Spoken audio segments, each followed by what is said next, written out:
ദൈവത്തിന് സ്തോത്രം. ദൈവനാമം ഉണ്ടാകട്ടെ. ഹല്ലേലൂയ. വീണ്ടും വരുന്ന യേശു ക്രിസ്തുവിൻ്റെ നാമത്തിൽ എൻ്റെ സ്നേഹവന്ദനം അറിയിച്ചു കൊള്ളുന്നു. പ്രിയരെ, നാം ഈ ലോകത്തിൽ ജീവിക്കുമ്പോൾ പരിജ്ഞാനമുള്ളവരായിത്തീരണം. അതായത്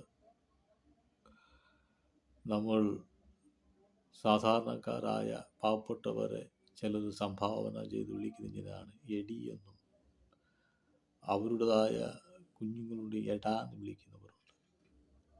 പ്രിയപ്പെട്ടവരെ, അതങ്ങ് നിർത്തുന്നതാണ് നല്ലത്. കാരണം ആരെ എടിയെന്ന് വിളിക്കാൻ പാടില്ല. കാരണം എന്ന് പറഞ്ഞാൽ സ്വന്തം ഭാര്യനെ ഒരു പക്ഷേ എടിയെന്ന് വിളിക്കാം, സ്വന്തം മകനെ എടാന്ന് വിളിക്കാം.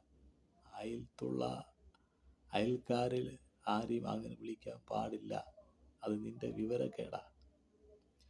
സമ്പത്തുള്ളവരെ ആൻറ്റിയെന്നും അമ്മാമ്മയെന്ന് വിളിക്കുമ്പോൾ, അച്ചായ എന്ന് വിളിക്കുമ്പോൾ, അല്ലെങ്കിൽ പേര് ചേർത്ത് വിളിക്കുമ്പോൾ, നീ എന്തുകൊണ്ട് മറ്റുള്ളവരെ നിനക്ക് വിളിച്ചാലെന്താ?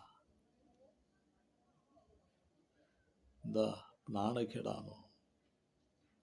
പക്ഷേ ദൈവസന്നിധിയിൽ നാം അങ്ങനെ ഓർമ്മയുള്ളവരായിത്തീരണം, സുബോധമുള്ളവരായിത്തീരണം.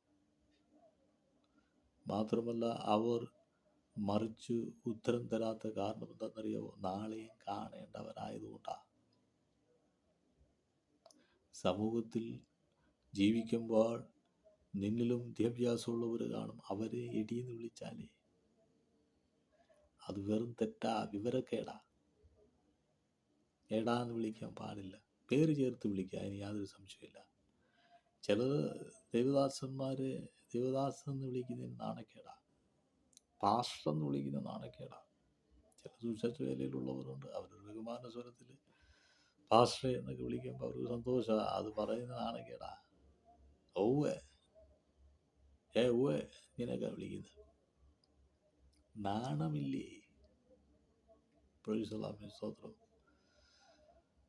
നമ്മുടെ ജീവിതത്തിൻ്റെ മേഖലകളിൽ നാം വളരെ സംഭാഷണത്തിലൊക്കെ വിവരമുണ്ടാകണം. മാത്രമല്ല, സ്തോത്രം, സ്വന്തം മകനെ എടാന്ന് വിളിച്ചാൽ ദേഷിക്കുന്ന മക്കളുണ്ട്. സ്വന്തം ഭാര്യ അടിയെന്ന് വിളിച്ചാൽ ദേഷിക്കുന്നവരുണ്ടാകും. സ്വന്തം മോളാണ് ഇടിയെന്ന് വിളിച്ചാൽ ദേഷിക്കുന്നവരുണ്ട്. സ്വന്തമായിട്ട് രക്തബന്ധമായിട്ട് പോലും. അപ്പോൾ അന്യൻ്റെ കാര്യം ഒന്ന് ആലോചിച്ച് നോക്കുക. അപ്പോൾ ഇതൊക്കെ സഹിക്കുന്ന എന്താണെന്ന് ചോദിച്ചാൽ ക്രിസ്തുവിൻ്റെ സ്നേഹം നിമിത്തമാകേണ്ട, അല്ലാതെ നിൻ്റെയൊക്കെ പേടി കൊണ്ടൊന്നും അല്ല. സ്തോത്രം. ഞാൻ ക്രിസ്തുവിൽ ശരണം പ്രാപിച്ച്